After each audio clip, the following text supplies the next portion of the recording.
I'm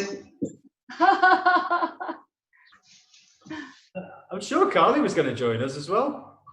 Have we got any newbies, Nick? Any movies? Any newbies? New people? Well, nobody at the moment, Chrissie, but people keep saying they're going to join, and then I don't know. I know. They don't know what they're missing, do they? Is this first time 5 o'clock on Saturday? Oh, it's 5 o'clock. It is the first time at 5 o'clock. It's the first time on Saturday, 5 o'clock. Yeah.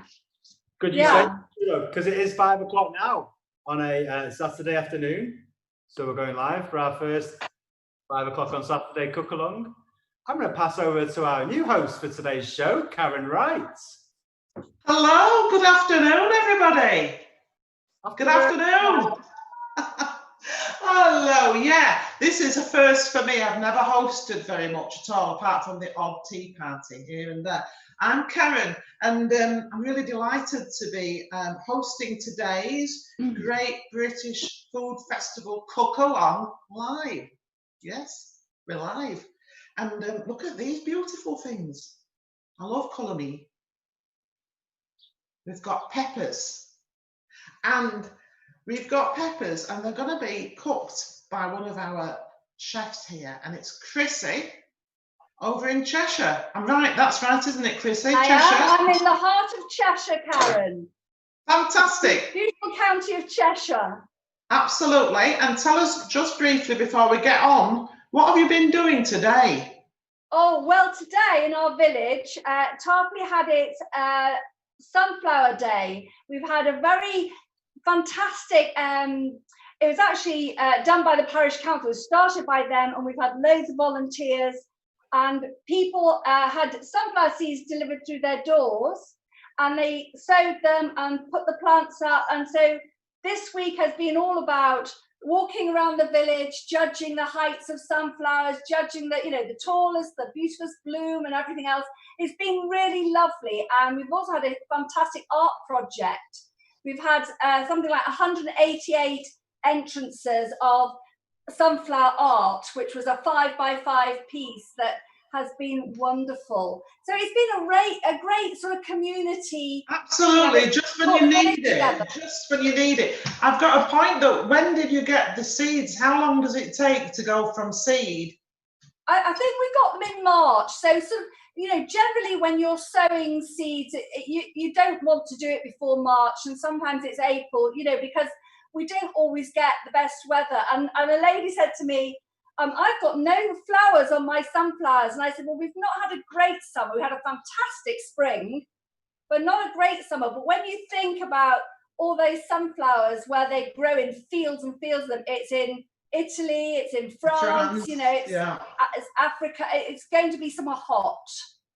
So Absolutely. They will come. But it just makes you smile. It's just a sunshiny sort of thing to do. It's great, and of course that leads me straight in to, you can tell me a little bit about yourself, because I've been sort of having a little look at you today. And what's your Instagram name? It's Garden Goddess 216. Okay, and that obviously, can you explain to everybody, what it is that you do? What I do for a job is nothing compared to what I do the rest of the time. I've been a nanny for 11 years to the same family, and my boss is actually it's Mrs. Darlington's Jams. So even though I make all my own jams and chutneys, I can't give her any because it's Coles Newcastle, really. So there you go. But yes, I look after her twins. But the rest of the time, I'm in a group of ladies where we make ceramics. We've got Cheshire Clay Collective together, which is up in Biley on Lowes Farm.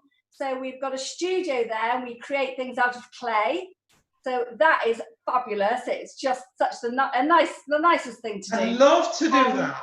Oh, do you know, it's so therapeutic. And also I love gardening. I think anything like that, crafts and art and gardening and cooking, it's all that creativity, isn't it? Isn't it? Yeah. And it's so therapeutic.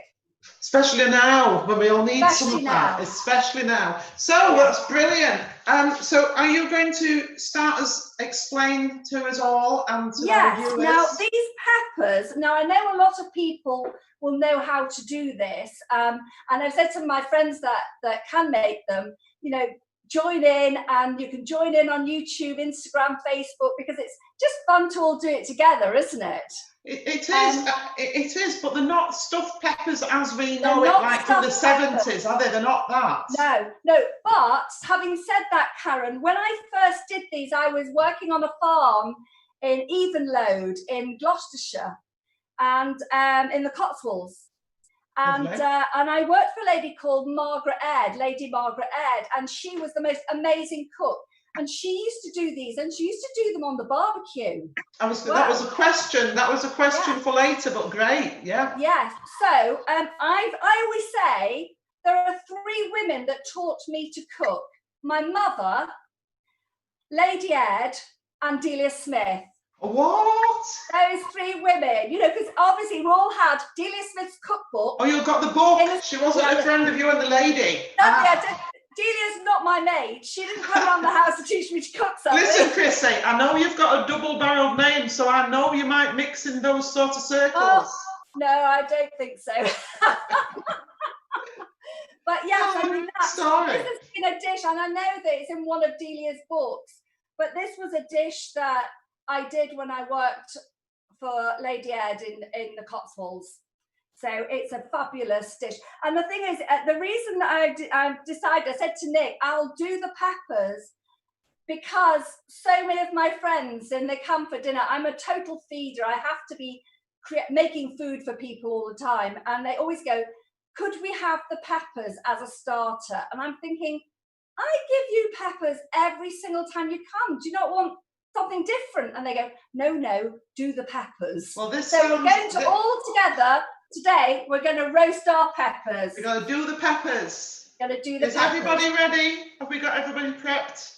Yeah. Marnie's ready. So you've all got your peppers. You've all got your garlic, your anchovies, and your tomatoes. And then I've got some olive oil. Lovely. Marnie's already sliced hers. I haven't even sliced mine, Marnie. Marnie's always so prepared and so she's Mrs. Prep. So I've got olive oil and I've got some black pepper as well. Ooh, black pepper. So when we start off, when you cut into your peppers, I like to keep the stalk on. So you cut through your pepper, you keep the stalk on, and then what you're going to do, I'm going to use my little knife for this because it's much easier to handle. What you're going to do is you're going to take out all the seeds and that little bit of white at the top. So you're left with just your hollow pepper, if you can see that. Do we have should we put our ovens on? Our ovens, you should all have your ovens on 180. Is that 180 fan? Mine on 180 and it is a fan oven. So, but you know, Karen, you'll know this. When you're cooking, it's not like baking.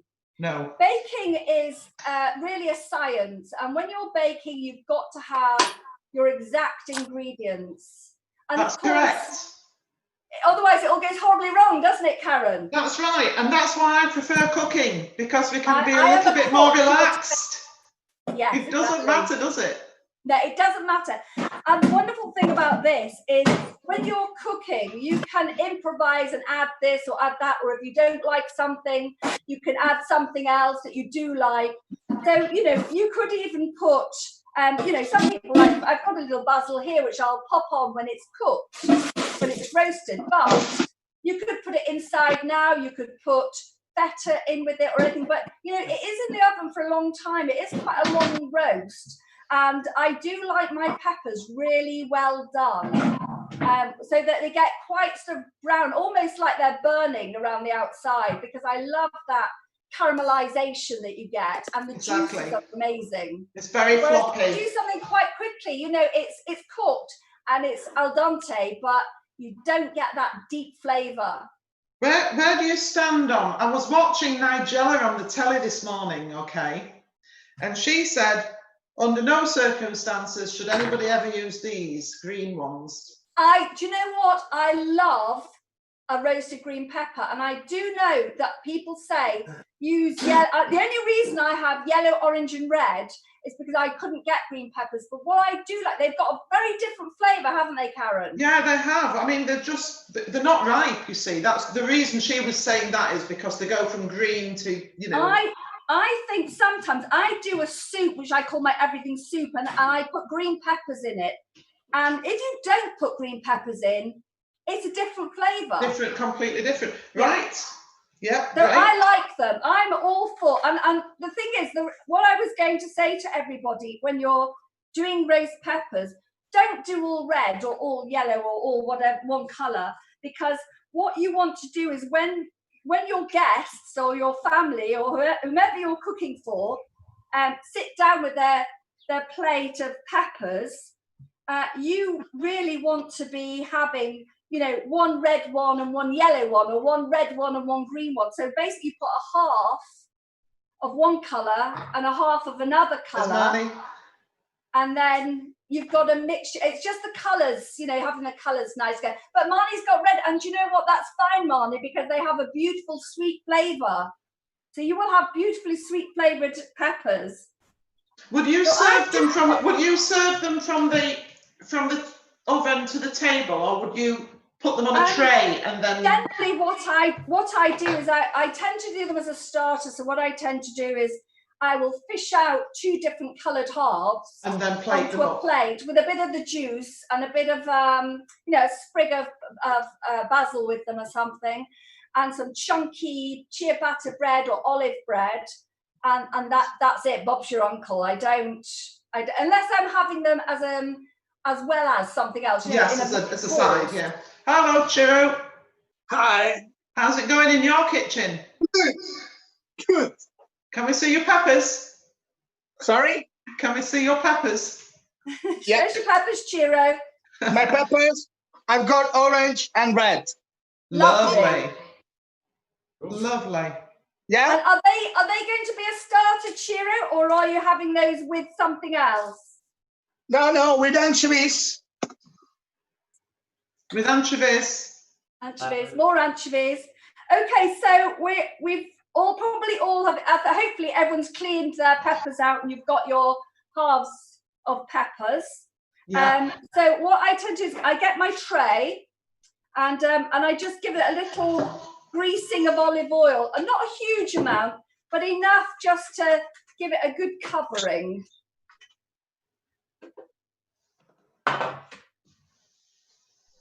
And then I'm not sure whether all my peppers are going to fit on this, but we'll see how we get on. Oh yeah, there we go. We're putting them on, putting our peppers on our tray now. They're all on the tray. Right. And then the next thing we're going to do is our garlic. So you've all got your cloves of garlic that you've peeled, and you're just going to do slices of garlic. So you're just going to slice your garlic. So we wouldn't be crushing it, just not slivers. Crushing it. We're not mincing the garlic. We're having nice slices of garlic. Okay. And I actually, and this is the thing, isn't it? With the cooking, it's up to you how much garlic you want on your personal preference. So I really love garlic, and in my book, you can't have too much garlic. So I do put about 4 slices or so in each half of pepper. Okay. Who else have we got with us? Does anybody else want to chip? Marnie, hello. Do you want to come and say hello? Hi. Here she is, Marnie. How are you doing down there with your peppers? I'm slicing the garlic at the moment. So is it about 2 or 3 slices per way? Well, I'm putting about 4 or 5 in mine, but that's because I'm garlic mad. Yep. Okay. So we will see. That's good. I love garlic. It's lovely. And you know what, Chrissie? I'm gonna use this. Are you? Oh, well, yes. I'm gonna try. What's that, Marnie? Yeah, what is it's it? Extract, but it's like a kind of Okay. Very intense Umami. one. It's not the Marmite, and it gives slightly better flavor. Really, that's what I found this brand. So I'm going to use. I'll look out for that, and, Marnie. 2 of the cups, and the rest I will use anchovies. Yay! Ah, right. So you're using half of that instead of anchovies. Your Marmite Yes. yeasty, yeah. Yes, so it's I going to be was saying vegetarian. earlier, I've made this umami paste to use on half of mine. I've no idea whether it's. I've just sort of Googled the recipe. I wanted it to be vegetarian, so we didn't put any fish sauce or any. Anyway, it's very umami to me. Oh, how did you make it then, Karen? Well, I chopped up very finely 1 onion and some mushrooms, and I sort of let those squeak down. And then I added lots of soy sauce and some Henderson's relish, because that's a bit umami, and it's also vegetariarian. And then Did you add tomatoes as well? Did you say? Tomato puree. I used a squeeze of about that much in a tube of tomato puree, so it meant a real thick paste. I put some mustard seeds in because I thought that might work, and a bit of garlic, and then I just put a bit of water and olive oil and sort of swooshed it up, and then I blitzed it when it was cooked to this paste, and it does remind me of Marmite. Oh, does it? So it's got a really nice. It's lovely. It's salty with all the soy sauce, which is one of the umami things. Umami flavors, yeah. So I'm quite pleased with that. Yeah, but I'm to really do tempted to anchovies make as some. well. Sorry? Yeah, I quite fancy making some. Yeah, I just did it. It took me 10 minutes maximum to make that. Yeah, I was at a friend's one time when they had a chef come to their house, and he did this.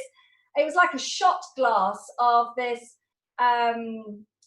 It's like a hot drink with froth on top, and it was an umami drink, and it was just the most amazing thing I've ever tasted. And I just remember thinking, do you know what? I really like umami.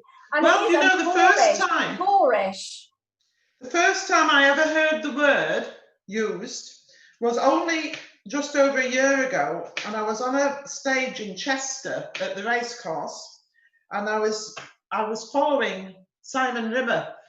So Simon Rimmer was the warm-up act for me, you see.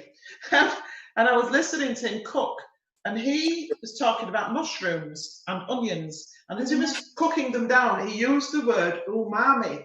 And honestly, it was the first time I'd heard it. And I listened intently, and since then, obviously, it's cropped up a lot. Yeah. Yeah. So how's everyone getting on with their garlic? Finished. Everyone's got their garlic and their peppers. So the next thing you're going to do, I've actually cut my anchovies up into little chunks, and I'm going to then sort of dot those around in the pepper. So I'm doing about 4 or 5 little bits of anchovy in the peppers. Right. And that's adding to that lovely umami flavouring. So how many bits? How many anchovies? Well, I've got 3 peppers here, so I'm pretty much using most of my tin. I did use a couple before because I've actually got some in the oven. Ah, some I made earlier. Hopefully. Good. And this one's supposed to be the tin anchovies, isn't it? Because sometimes I can get anchovies from the from the fridge aisle, and the taste is slightly different than tin anchovies. Yeah, are they like marinated ones? Are they the fresh ones like or marinated, Marnie? Do you think they're the marinated it's like a marinated one. Yeah, they're lovely in a salad, aren't they? Yeah. I was just going to ask, sorry, I'm butting in again. What else would you use? What's typically used for the anchovies? What else would you do with them? I've used churro's good on anchovies, but I've used a sauce, a pasta sauce. Say churro. Hi. What do you say? Sorry. What would you use? What else would you use anchovies in? What other recipes would you use for anchovies, or what would you do with them? And apart from pasta, of course. Pasta with pasta. No, pizza salad as well. Yeah. Yeah, And do you like the marinated bruschetta ones, with Chiro? fresh tomato and anchovies. Ooh, lovely. Yeah, garlic. And Chiro, do you like the marinated anchovies as well? Yes, I love it. Yeah, they're good flavour, aren't they? And they've got a different texture. Yeah, exactly. Yeah. So we've got And enough anchovies I put peppers. in here. Well, yeah. So you got your garlic and your anchovies. Excellent. That looks good to me. And then we've got tomato. I've been into my greenhouse hoping that I had enough tomatoes, which I did, luckily.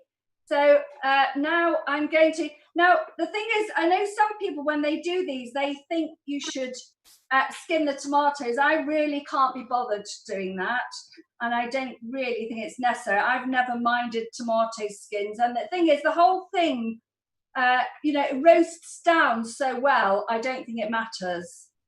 So now you're going to slice your tomatoes in half. I'm doing them lengthways, but it doesn't matter how you do. You can do them however you like. And I put about 2 tomatoes. It depends on the size of your tomatoes, but 2 tomatoes per half a pepper. But obviously, if you've got tiny tomatoes, I'm using cherry tomatoes. Yeah. Mine are a mix because they're things I've grown, so they're all. Have you got different colours there, Chrissie? I have got different colours, but that's only because what's come out of my greenhouse. How lovely! Because you can buy them like that, but they're very expensive, aren't they? They are. Yeah, these were very reasonable. Chrissie, I'm going to go because it's only 9 o'clock in the morning here, so I have all the ingredients. I'll make them. Darling, hello. This is my friend Elaine who lives at Pebble Beach in California. Oh, Elaine. Hello, I didn't know you were there. I didn't know you were there. Hello. I've had her peppers many times and they're delicious and I make them often. So I have all the ingredients to make them later. But I'm off to make a chocolate cake. It's my son's birthday tomorrow, so that's his request. Are you a friend of Chrissie? We've known each other 30 years. Oh, fabulous. Maybe 25.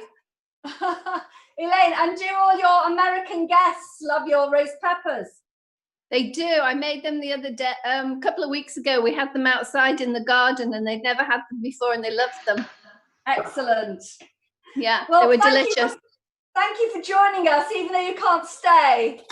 I know it's early, so I'm gonna have to go make this cake. So I will see you later. We need a big chat one day. Exactly. Enjoy the peppers, everybody. Thank you, Elaine. Bye. Bye. Right, so now we're almost there, guys. So we have our peppers with our slices of garlic, with our bits of anchovy, and now with our halves of tomatoes. I've filled mine quite a lot. But, you can put as little or as much as you like. And then what I like, when you've got your anchovies in oil in a tin, or whether it's a jar, if you've emptied it, as I have, mine's now empty apart from the oil, is I like to stick a little bit more olive oil in there. And before I do go any further with this, is I get a pinch of black pepper. And I just sprinkle it with black pepper. I'd sprinkle my peppers with a little black pepper because you don't need any salt. You've got that saltiness from the anchovies. Yeah, I get that. And then I'm just going to sort of drizzle olive oil over them so they get quite a good covering. If you haven't got oil in your anchovies, you can just use a little bit of olive oil from a bottle. And basically, that is it. You've prepared your peppers and you're just going to put them in the oven. So what do we say then, Karen? Oh, what when they're going in the oven, you mean? You want me to tell you? Yeah. Okay. So when I was on the Great British Bake Off, it was a very firm instruction by the production team that when you were going to go and put anything in the oven, you had to tell them, you had to put your hand up and say, I'm going in. I'm going in. You're going in. Going in. Okay, 2 minutes and I'm going in. So, there we go. I'm going in. Oh, look. Yeah. Now they're still sizzling, so they can you see how they're sort of slightly caught around the edge? And they are really quite soft. So I just think they look absolutely lovely. Can we have a close up? Have your roast peppers. Can you all see them? No, not yet. Oh, Nick, Get your can we see mitts the on. roast peppers? So you can see it's got juice around the bottom. I mean, I've done these in a stone, these ones, but to be honest, I think you can't beat the tin, you know, just a roasting tray, because that metal, I don't know, I think you seem to get more of that browning going on and the juice going on. Conducts the heat, Yeah. So these aren't as caramelized as I would normally have them, but you can see that they are quite well done. So they go really, they smell great, do they? They smell really good. So I put those in the oven, and they have been on now for almost an hour, about 50 minutes. So anything between 50 minutes and an hour. And of course, I know for a fact, and Chiro will, I'm sure, back me up on this one, but in Mediterranean countries, this would be eaten lukewarm or at room temperature probably anyway, you know. So it could sit in the oven on a low heat until you were ready, and then it could come out, couldn't it? I'm sure it could, yes. And the thing is that even when they're cold, I will eat them. Even but, cold, we've got them left over, having cold. Yeah, even cold we next eat it. If they were cold, then of course you could put them into your pasta. You could do all sorts with them if you did a batch full. Yes. Yeah. So has everybody gone in? Everybody gone in? Have you, Marnie? Everyone gone into the oven? Yes, I put it in. So basically, You've gone in? Baking for 50 minutes, and then you put basil in. Sorry, I missed that bit. Well, you don't have to. It's just that I had some basil in my greenhouse, and I just brought it in, you know, just to add a little greenery to it, just to make it look pretty. Oh yes, so it's decoration, really. Yes, yeah. But I mean, the basil, tomatoes, peppers, tomatoes, and basil just go so well together. Marriage made in heaven, that. Yeah, it is. So I hope you all enjoy them. Well, I'm sure that we will. Everything that's gone in there is delicious. And what are we all going to serve ours with? You said you would serve it with bread? I'm just going to do it. I've got some olive bread, so I'm going to do some olive bread, yeah. So me too, I made this morning. So this is full gas. They look brilliant. It's the first time I made it. So easy. Yeah. Wow. That's good. I mean, that one's the right. What is that? It looks like a mask, like an African mask, the one in your right hand. Yes. So you can have fun. You have fun with it. But that's what I'll be eating mine with later. What about you, Chiro? What will you have with yours to eat tonight? I'm gonna have as a starter. As a starter. And then I have pizza. That sounds like a perfect meal, Chiro. Yeah, this is the dough. Ooh. Fantastic. Freezing now. Yeah. For 8 hours. Oh, slow rise. And what about Marnie? What have you prepared to go with yours? I feel inadequate now. We're just gonna have salad, a bit of roast carrot, and probably leftover moussaka from last night. Well, it all sounds really good, Marnie. So that's lovely. So do we take photographs when we've taken ours out of the oven and post them up later? Is that what happens next? Yes. Yeah. Great. And So anybody who's watching, you know, they can go on the GB Social, you know, the Great British Food Festival, GB Social website, they can post pictures of their peppers. Yeah, let's see. That'd be good. See if they do. Show us your peppers. There's your peppers. So are we ready to wind it up now? Then is everybody happy? Right. So, thank you so much, Chrissie. Thank you, everybody, for watching. Thank you to Elaine, who's left, to Chiro, to Marnie, and it's been fantastic. And I'm very much looking forward to my supper tonight. So until next time is Wednesday, is it? Next Wednesday. Yeah. Okay. We're doing, is it Thai canapes or something? They sound fantastic, delicious. Yes, it's going to be Wednesday at 7 p.m. with Jirapan. She's on the Thai cooking class in down south near London, and she's going to teach us the dish called Ma Ho, or in English it means galloping horse. Yeah. Galloping horse. Oh, wonderful. No. That's one not to be missed. Okay, everybody. Exciting. Bonsoir. Have a great evening. Thank you. Bye. Thank you. Bye. Thank you so much. Cheers, Chrissie. Bye. Ciao. Ciao.